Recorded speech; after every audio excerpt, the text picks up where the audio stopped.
Shalom, shalom, shalom. Selamat pagi masyarakat iman yang dikasihi oleh Tuhan.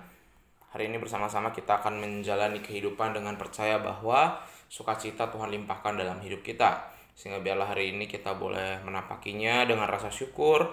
Dan biarlah Tuhan yang ada di hati kita memimpin kita, menenangkan kita. Kita serahkan kehidupan kita dan kita awali dengan pujian PKJ 216. PKJ 216 bait pertama dan yang kedua, berlimpah sukacita di hatiku. PKJ 216 bait pertama dan yang kedua, berlimpah sukacita di hatiku.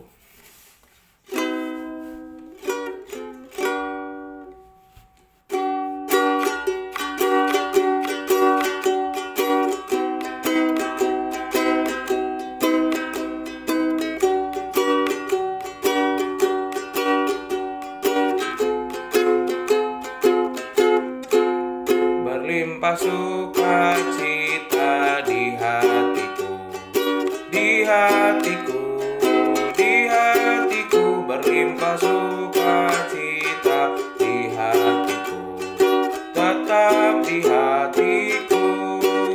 Aku bersyukur, bersukacita, kasih Tuhan diam di dalamku. Aku bersyukur, bersukacita, kasih Tuhan diam di dalamku. Damai sejahtera melampaui akal di hatiku, di hatiku, di hatiku. Damai sejahtera melampaui akal di hatiku, tetap di hatiku. Aku bersyukur, bersukacita, kasih Tuhan diam di dalamku. Aku bersyukur, bersukacita, kasih Tuhan diam di dalamku. Kita berdoa. Tuhan, kami percaya bahwa kasih-Mu berlimpah di hati kami, dan saat ini kami bersama-sama mau datang di hadapan-Mu, menopang kami melalui firman-Mu yang akan menjadi panutan kami. Kami serahkan, biarlah firman-Mu boleh menjadi alasan bagi kami untuk memilih, menimbang dengan bijak. Hanya dalam nama-Mu kami berdoa. Amin. Bapak Ibu Saudara, bersama-sama kita buka dari Keluaran 12,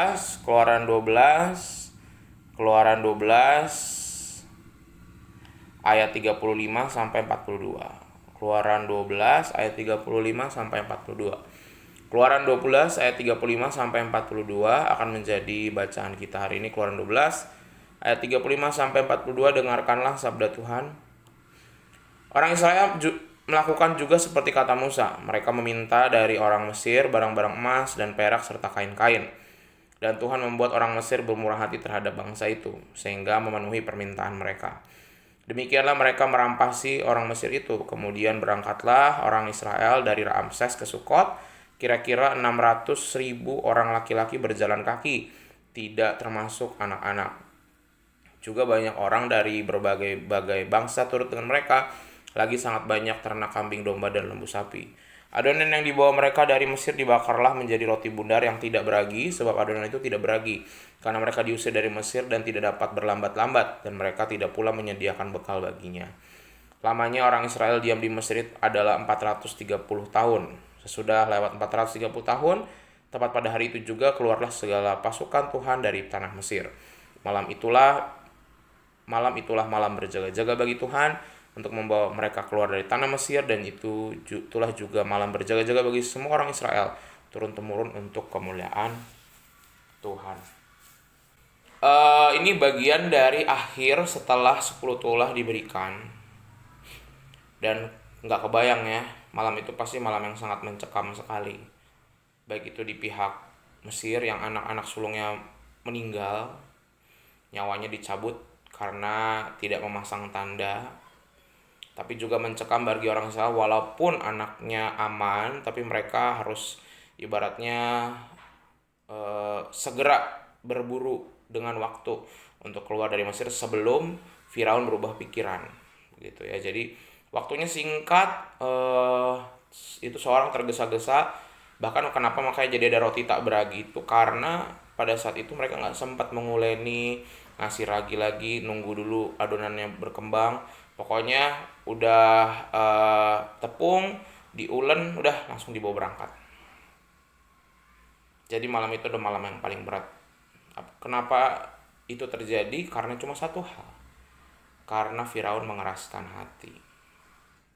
Hanya karena kekerasan hati seseorang mengubah hidup dua bangsa, bangsa Mesir dan Israel, yang tadinya bisa keluar dengan tenang tanpa harus ada bencana, wabah, kejadian-kejadian mengerikan, tapi itu terjadi supaya terjadi perubahan. Dan memang perubahan gak pernah enak, perubahan gak nyaman, tetapi itu untuk kebaikan kedua-duanya, baik Mesir maupun Israel. Dan ketika dilihat tadi ya, Israel pindah dari Mesir, mereka tadi ya di Mesir anggaplah itu sebagai pembelajaran. Mereka hidup 430 tahun di sana, belajar tentang seni membangun, seni berperang, semua yang dipelajari dari kerajaan Mesir mereka bawa dalam kehidupan mereka. Begitu juga dengan orang Mesir yang selama ini sudah dibantu berhidup bersama dengan orang Israel, mereka kini harus mandiri, membangun segala sesuatunya, udah nggak bisa lagi mengandalkan orang-orang Israel. Walaupun itu malam yang paling mengerikan, tapi sebenarnya malam itu adalah malam yang menjadi awal yang baru bagi kedua bangsa ini. Nah, Bapak Saudara, kadang Tuhan membuat kehidupan kita itu melewati begitu banyak pergumulan, melewati begitu banyak proses yang gak mudah. Kadang kita juga yang mengeraskan hati, gak hanya orang lain. Tapi itu kadang Tuhan buat hati kita keras atau hati orang lain keras supaya kita bertumbuh. Tetap akan ada konsekuensinya, tetap ada rasa sakit yang harus dirasakan, ketakutan yang dilewati, khawatir yang dialami, tapi itu semua untuk pertumbuhan. Memang sudah waktunya bagi kita untuk keluar dari keadaan nyaman. Karena keadaan nyaman itu sebenarnya bukan cuma berkat, bisa jadi kutukan. Keadaan nyaman itu berkat ketika keadaan nyaman itu terjadi setelah kita perjuangan panjang. Misal kayak di toko gitu ya, kita dari belum punya toko terus berjuang setengah mati sampai jadi toko, sampai jadi besar sekali, aman, nyaman, wah senang kita ya.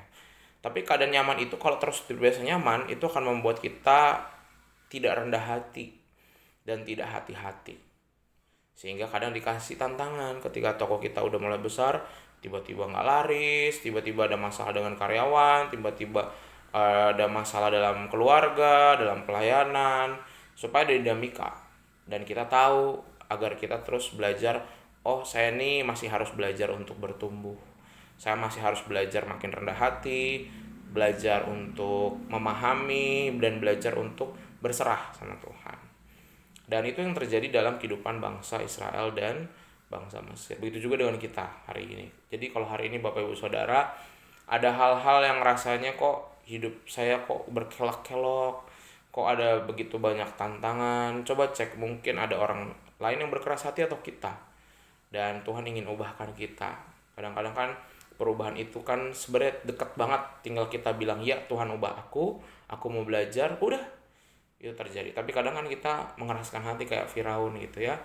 Sehingga mari sama-sama kita berproses dan kita lihat bahwa tadi Tuhan tujuannya baik kok. Rasa sakit, rasa pergumulan, penderitaan itu ada untuk kebaikan kita juga. Kalau Tuhan gak mau orang Israel menderita, langsung aja dia bawa dalam waktu cuma seminggu dari Mesir sampai ke tanah perjanjian. Tapi Tuhan puter-puter 40 hari, dikasih dulu aturan-aturan, lewatin dulu bencana-bencana, hadapi dulu peperangan dengan bangsa-bangsa asing gak dikenal.